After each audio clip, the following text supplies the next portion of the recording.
বন্ধুরা, গত ২৪ ঘন্টার মধ্যে আমেরিকাকে ভারতের পক্ষ থেকে দ্বিতীয় বড় ধাক্কা দেওয়া হয়েছে এবং এইবার আঘাত ভারত ডলারের ওপর করেছে। আপনারা জানেন কিভাবে ভারত এবং রাশিয়া আমেরিকান নিষেধাজ্ঞা এড়ানোর জন্য এখন ক্রিপ্টোকারেন্সির সাহায্য নেবে এবং এর মাধ্যমে ভারত রাশিয়া থেকে তেল কিনবে। এর ফলে ডলারের ওপর নির্ভরতা এবং সুইফট পেমেন্টের প্রয়োজনীয়তা ভারত এবং রাশিয়ার থাকবে না। ইতিমধ্যে এই বিষয়গুলোর জন্য আমেরিকা রাশিয়ার ওপর নিষেধাজ্ঞা জারি করেছে, কিন্তু এখন ডলারকে চ্যালেঞ্জ করতে ভারত আরো একটা বড় পদক্ষেপ নিয়েছে। আপনাদের মনেই থাকবে, দিন কয়েক আগেই যখন ভারতের পররাষ্ট্রমন্ত্রী ডক্টর এস জয়শঙ্কর মহাশয় ব্রিটেন সফরে গিয়েছিলেন, তখন তিনি এক সাংবাদিকের প্রশ্নের উত্তরে পরিষ্কারভাবে বলেছিলেন যে ব্রিক্স দেশগুলো ডলারকে প্রতিস্থাপনের বিষয়ে আলোচনা করছে, তবে ভারতের কোনো ইচ্ছা নেই আমেরিকান ডলারকে প্রতিস্থাপন করার।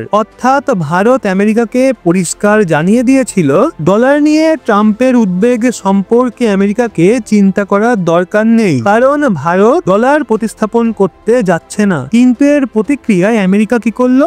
আমেরিকা শুধু ভারতকে হুমকি দিয়েই থেমে থাকেনি, বরং 2 এপ্রিলের একটা সময়সীমা বেঁধে দেয় এবং বলে যে এই সময়সীমা শেষ হলেই ভারতের ওপর অতিরিক্ত ট্যারিফ বসানো হবে। আমেরিকার এই সিদ্ধান্তের পর ভারত সরাসরি কোনো প্রতিক্রিয়া না দিলেও একের পর এক বড় বড় ধাক্কা আমেরিকাকে দিয়ে চলেছে। এর মধ্যে প্রথমত F-35 ফাইটার জেট সংক্রান্ত বিষয়ে ভারত স্পষ্ট জানিয়ে দিয়েছে যে তারা এখনই এটা কেনার বিষয়ে ভাবছে না। এছাড়া ফাইটার জেট ইঞ্জিন নির্মাণের জন্য প্রথমবারের মতো রাশিয়ান কোম্পানিকে টেন্ডারে অন্তর্ভুক্ত করা হয়েছে। আর তাছাড়া ফিফথ জেনারেশন ইঞ্জিনের চুক্তি, যা আমেরিকা নিশ্চিত ভেবেছিল যে তারা পাবে, এখন সেখানে রাশিয়ার এন্ট্রি হয়ে গেছে। ফলে এই ডিলটাও রাশিয়া আমেরিকার থেকে ছিনিয়ে নিতে পারে। তৃতীয় বড় ধাক্কাটি হলো ভারত হঠাৎ করেই আমেরিকার থেকে তেলের আমদানি উল্লেখযোগ্যভাবে কমিয়ে দিয়েছে এবং রাশিয়া থেকে আমদানি অনেকটাই বাড়িয়ে দিয়েছে। এবং এটা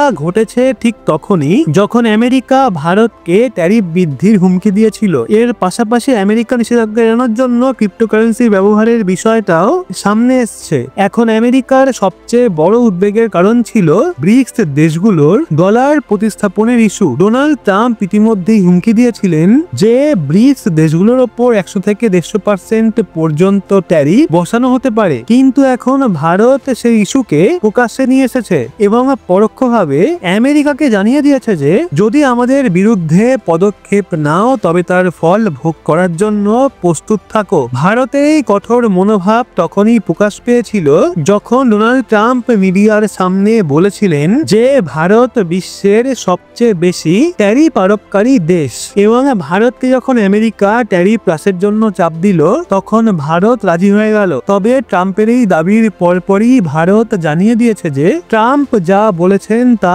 সম্পূর্ণ মিথ্যা। ভারত এমন কোনো চুক্তির স্বাক্ষর করেনি এবং কোনো ট্যারিফ কমানো হয়নি। এই ঘটনাগুলো স্পষ্টভাবে দেখাচ্ছে যে ভারতের আমেরিকা সম্পর্কিত নীতিতে বড় পরিবর্তন আসছে এবং এখন ভারত আমেরিকার ওপর কঠোর পদক্ষেপ নিচ্ছে। এদিকে ভারতীয় প্রধানমন্ত্রী নরেন্দ্র মোদী সম্প্রতি মরিশাস যাত্রায় গিয়েছিলেন, যেখানে ওনাকে অত্যন্ত জাঁকজমক সহকারে স্বাগত জানানো হয়েছে এবং মরিশাসের সর্বোচ্চ সম্মান ওনাকে দেওয়া হয়েছে। এখনো পর্যন্ত বিশ্বের কোনো নেতার কাছে এত বেশি আন্তর্জাতিক পুরস্কার নেই যতটা নরেন্দ্র মোদী ঝুলিতে রয়েছে। ভারত মরিশাসকে মিনি ইন্ডিয়া বলে সম্বোধন করেছে এবং মরিশাসের সঙ্গে 8টা বড় চুক্তি স্বাক্ষর করেছে। এর মধ্যে একটা চুক্তি এমন ছিল যা আমেরিকার মাথা ব্যথার কারণ হয়ে দাঁড়িয়েছে। আপনি আপনার স্ক্রিনে ব্যাংক অফ মরিশাস এবং বিজনেস স্ট্যান্ডার্ডের প্রতিবেদন দেখতে পারেন, যেখানে বলা হয়েছে যে এখন ভারত এবং মরিশাস স্থানীয় মুদ্রায় ব্যবসা করবে। এতদিন উভয় দেশের মধ্যে সমস্ত বাণিজ্য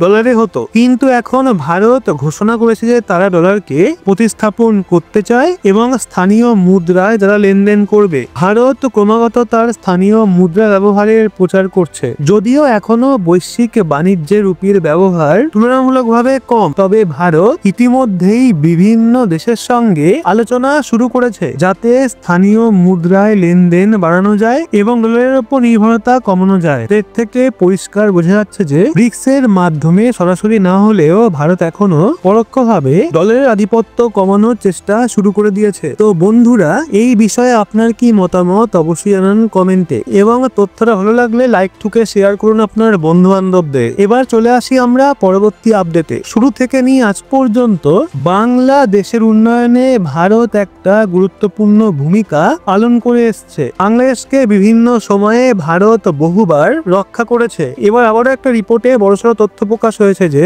যার পর বাংলাদেশ ভারতের সামনে মাথা নত করে থ্যাংক ইউ বলেছে। বাংলাদেশ নিয়ে একটা গোপন রিপোর্ট প্রকাশিত হয়েছে। এই রিপোর্ট থেকে জানা যাচ্ছে যে ভারতের সহায়তায় বাংলাদেশ সেনাবাহিনীতে একটা অভ্যুত্থান রোধ করা হয়েছে, এবং এই ষড়যন্ত্রের পেছনে ছিল পাকিস্তানের গুপ্তচর সংস্থা আইএসআই। হ্যাঁ, রিপোর্টে দাবি করা হয়েছে যে পাকিস্তানের আইএসআই বাংলাদেশের সেনাপ্রধানের ওপর অসন্তুষ্ট ছিল। তারা চেয়েছিল বাংলাদেশ সেনাবাহিনীতে অভ্যুত্থান ঘটিয়ে পুরো সেনাবাহিনীর নিয়ন্ত্রণ নিজেদের হাতে নিয়ে আসতে, কিন্তু ভারত গোয়েন্দা সূত্রেই তথ্য পেয়ে যায় এবং সময় মতো নিজের অপারেশন শুরু করে দেয়, যার ফলে ষড়যন্ত্র ব্যর্থ হয়ে যায়। বাংলাদেশের সেনাপ্রধান জেনারেল ওয়াকারুজ্জামান এখনো পুরোপুরি নিরাপদ নন। রিপোর্ট অনুযায়ী গত সপ্তাহে ভারত বাংলাদেশের সেনাপ্রধানকে কিছু পাকিস্তান সমর্থিত সেনা কর্মকর্তার বিদ্রোহ দমন করতে সহায়তা করেছিল।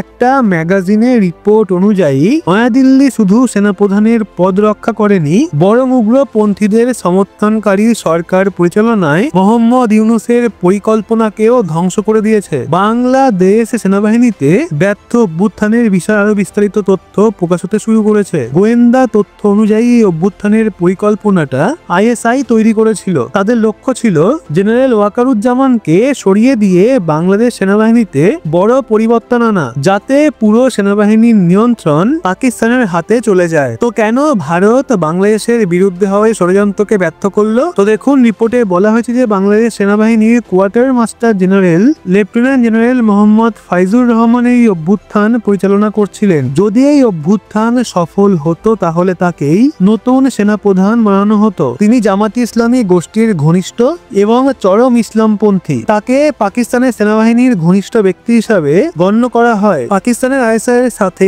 তার একাধিকবার সাক্ষাৎ হয়েছে এবং এই ষড়যন্ত্রে তার ভূমিকা অত্যন্ত গুরুত্বপূর্ণ ছিল। কিভাবে ভারতের ষড়যন্ত্র ব্যর্থ করলো? খবর অনুযায়ী আইএসআই বাংলাদেশ সেনাবাহিনীর মধ্যে একটা গোপন অভ্যুত্থানের পরিকল্পনা করেছিল। ভারতের গোয়েন্দা সংস্থাগুলো এটা সম্পর্কে জানতে পারার পরপরই ভারত একটা বিশেষ অপারেশন শুরু করে। জেনারেল ওয়াকারুজ্জামান ভারতের সহায়তায় তার বিশ্বস্ত সহযোগীদের সমর্থন সংগ্রহ করেন এবং অভ্যুত্থান প্রতিহত হয়। এছাড়া ভারত কিছু পশ্চিমা দেশগুলোর সাথেও যোগাযোগ করে বাংলাদেশের সামরিক অভ্যুত্থান রোধের জন্য। এই বিষয়ে আমেরিকার প্রতিক্রিয়া কেমন ছিল? ম্যাগাজিনের রিপোর্টে বলা হয়েছে, ভারতীয় পররাষ্ট্র মন্ত্রণালয়ের একজন শীর্ষ কূটনীতিকের মতে নয়াদিল্লি ওয়াশিংটনে নতুন সরকারকে বোঝায় যে এই ধরনের সামরিক অভ্যুত্থান শুধু বাংলাদেশেই নয়, বরং পুরো অঞ্চলের নিরাপত্তার জন্য হুমকি সৃষ্টি করেছে। এরপর আমেরিকাই পরিস্থিতি বিশ্লেষণ করে এবং কোনো হস্তক্ষেপ না করার সিদ্ধান্ত নেয়। দিন কয়েক আগে ডোনাল্ড ট্রাম্পের একটা বিবৃতিও প্রকাশ্যে এসেছে,